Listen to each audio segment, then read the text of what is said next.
You are welcome to HISGOVTV. Subscribe to our channel, share our links, comment on our videos, and also like our videos. Today's lesson, we are going to look at the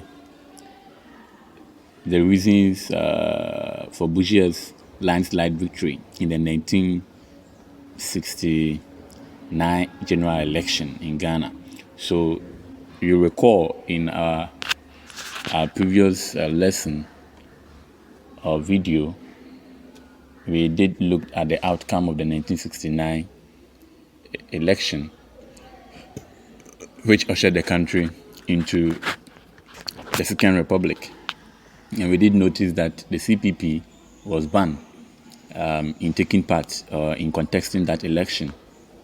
Now, the outcome of the election was that we saw the Progress Party, led by K.A Busia, winning a landslide victory, okay, and they won 105 seats out of 140 seats being contested, and then the National Alliance Liberals, that's the NAL, also led by Komla Gbedemah, also won 29 seats.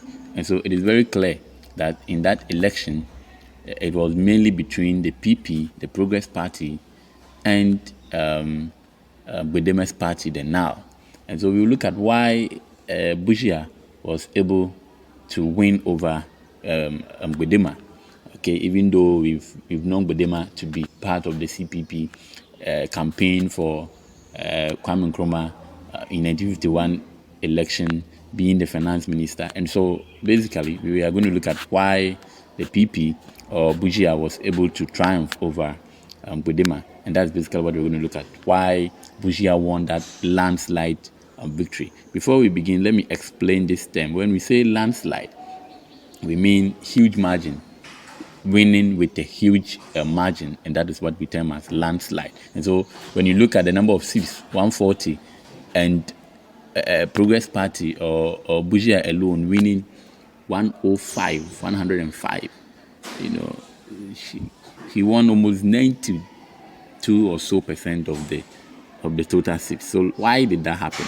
So let's go in there and visit and see why Busia won that, of course, a landslide victory. So let's look at our lesson. Good. So our lesson objectives for today will be that by the end of this lesson, you should be able to discuss the factors that led to Busia's landslide victory, okay, in the 1969 general election. Why Busia won the election. So let's go in there and look at what we have. So let's begin with the introduction. So the Second Republic, I've already told you that Busia was the first president of the Second Republic, because the First Republic was overthrown in 1966, and that was the Nkrumah government. And so the Constitution and Parliament were all overthrown and dissolved. And therefore, the Second Republic was inaugurated at the Independence Square on October 1st, 1969, with Dr. K.A Busia, or Kofi Busia, as the Prime Minister. We will look at why he was the Prime Minister later on. Then again, a retired Chief Justice known as Edward Akufo-Addo, who is the president of, who is the father of our current president, Nana Addo Dankwa Akufo-Addo, was also elected as a ceremonial head of state, or as a president. And so you could see that in the Second Republic, it's quite different from of what we had in the First Republic, or even what we are having now. It's very simple. The explanation is very simple.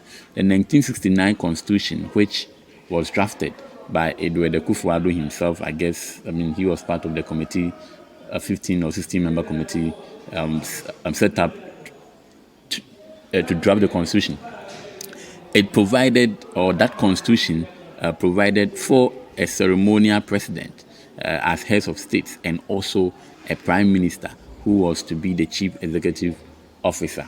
And so that that constitution made provision for that. And so it was in that order that we had a prime minister plus a president. So the Second Republic used the 1969 constitution.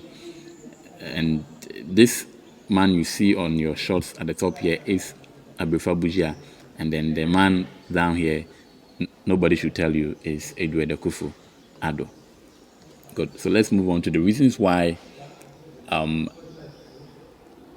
Busia won that landslide victory. Now, the first reasons why Busia won for landslide victory was because of his public image.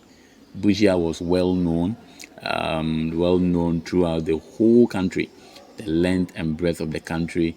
Everybody knew Busia, and they knew him as an eminent scholar. Somebody who was also experienced in administration. Okay, and they also knew Busia as somebody who was a bitter opponent of the Nkrumah government, or Nkrumah in general.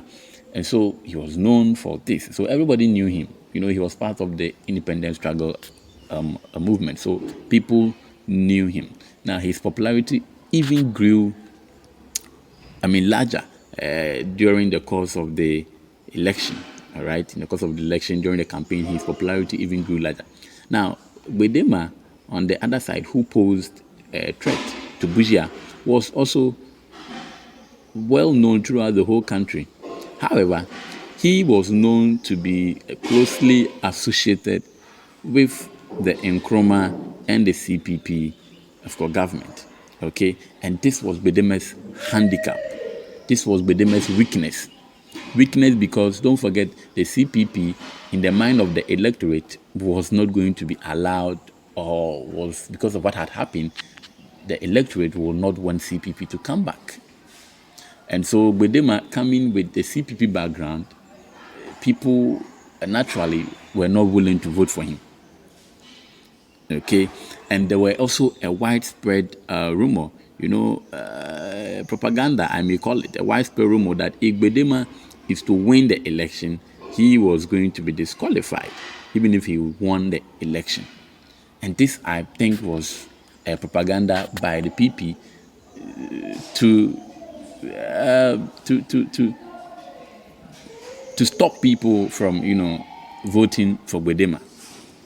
And so, yes, all these two people had an image out there. However, because of what had happened previously, Gbedemah became handicapped. And so Busia, who was seen to be somehow a new messiah, let's try him and see, became the of course, won the election.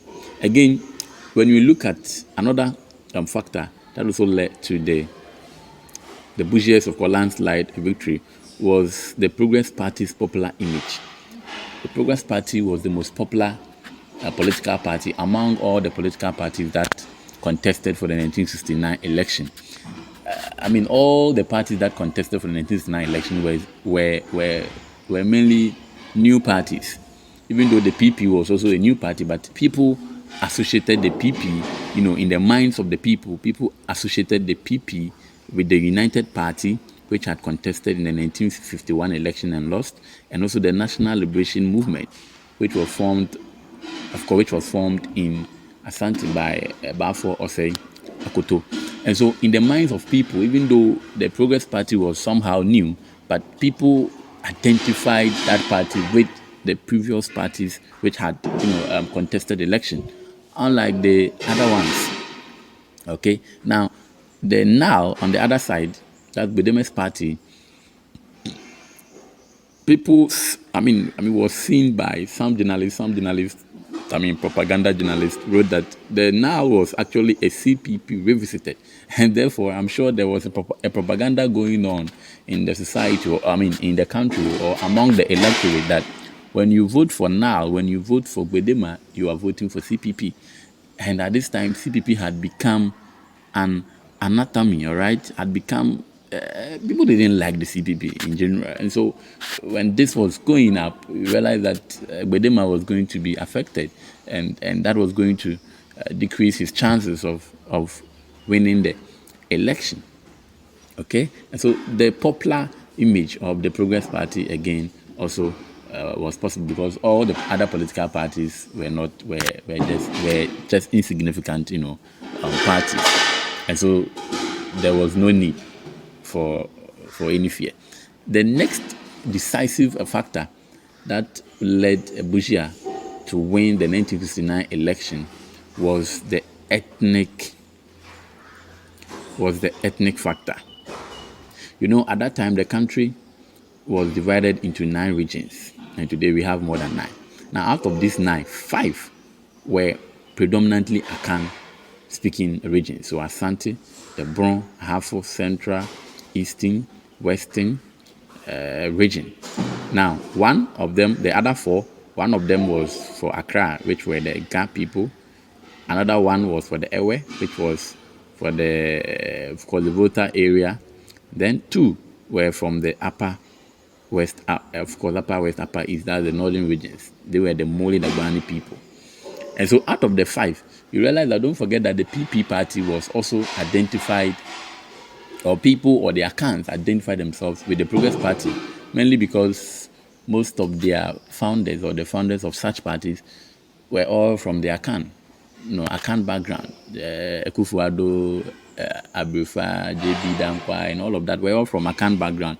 And so it was not surprising that the Akans will vote massively for the Progress Party. And so when we look at the election results, what happened was that the Progress Party won 78 seats out of the 85 seats that was in these 5 regions. In these 5 regions, there were 70.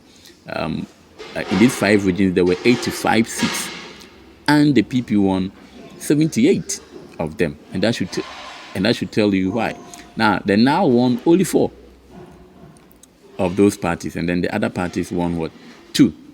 Now, in other words, the PP won 88% of the Akan's seats. Now, this was directly opposite to what was happening in the Volta region as well. Now, the Voltarians, because Gbedemah was from a Voltarian background, the Voltarians also felt that the NAL was also for them. And so what happened was that the PP only won 2 seats out of 16 seats in the Volta region, whilst the NAL, or Gbedemah's party, won 14 seats.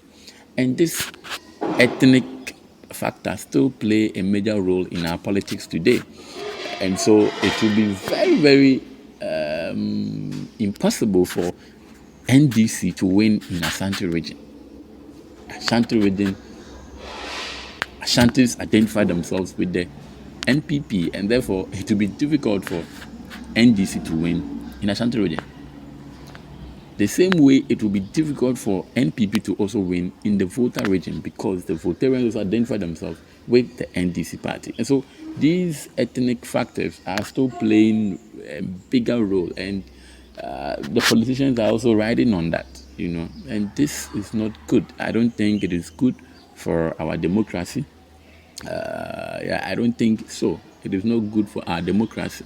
People should be voted for what they have to offer, not because they are from this party or they are from that party, And also the quality of the candidates at that time also played a major role in the victory of K.A Busia. Now, what happened was that Busia was a well-educated man, a very, very well-educated man. He was better, of course, qualified, educated, experienced than all the other candidates who took part or who contested in the election. Busia was well-educated, better, qualified, because looking at his track record, and I'll try and see if I can get the biography of Busia, and I'll upload it here for you so that you know this man properly. He had attended big universities, abroad, and so Busia was somehow better qualified as compared to all the other people, and so that became obviously his advantage, because he became superior to all of them. But let's look at the last one, then we'll bring our discussion to an end. Now, again, there is also issue with the registration of voters. What happened was that even though the NLC did not do badly, they do so badly. They didn't. The NLC did not, the NAL did not perform well because of the fact that the CPP was banned from voting. I mean, from contesting the election. And so what happened was that the CPP members, the true CPP members, decided that they will not go and register for any election if their party has been banned from participating in that election. And so that really, some people say, affected now or Gbedemah's party very well. But we should also not forget that its importance, should also not be exaggerated. We shouldn't exaggerate it too much, even though that was the conversations, on the street. But if you look at the registration, what happened was that 85% of the eligible voters did in fact register to vote. And so if 70%, if 75% have registered, maybe all the other 35 or so are for the CPP, but we can't say. But that could also be a factor, because if the CPP was not allowed to vote or to contest in that election, don't forget that some people will be pissed off, and so it will be a problem. And don't also forget that even there were two CPP candidates in the 1969 election. Okay, and so it all went against the CPP or the former CPP members. Good. I hope you have had a nice discussion. We've had a nice discussion today. Thank you for your time. But before we go, look at this topic here. This is what's the question? It says highlight 5 factors that led to the electoral victory of the Progress Party, led by K.A Busia in 1969. This is a WASI question 2018. Thank you for your time. Have a nice day. If you have any question, you can WhatsApp me. Our number is 0542083 04. HISGOVTV, first among equals. Bye.